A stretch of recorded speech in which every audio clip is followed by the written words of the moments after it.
ચાલો નેક્સ્ટ, પારાના સમાન 27 ટીપાઓને 10 વોલ્ટના વિદ્યુત સ્થિતિમાને એક જ સાથે ચાર્જ કરેલ છે. પ્રત્યેક ટીપાને ગોળ ગણી બધા જ વીજભારિત ટીપાને ભેગા કરી એક મોટું ટીપું બનાવવામાં આવે તો તેનું વિદ્યુત સ્થિતિમાન ખાલી જગ્યા વોલ્ટ થશે.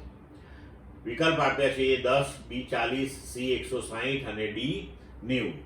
તો હવે નાના નાના ટીપાઓને ભેગા કરીને જ્યારે મોટું ટીપું આપણે બનાવીએ ત્યારે મોટું ટીપું અને નાનું ટીપું જે છે એના માટે જે વિદ્યુત સ્થિતિમાન ગણવાની વાત છે તેમાં મોટા ટીપા ઉપરનું વિદ્યુત સ્થિતિમાન એ નાના ટીપાના વિદ્યુત સ્થિતિમાનના n/2/3 જેટલું આવે.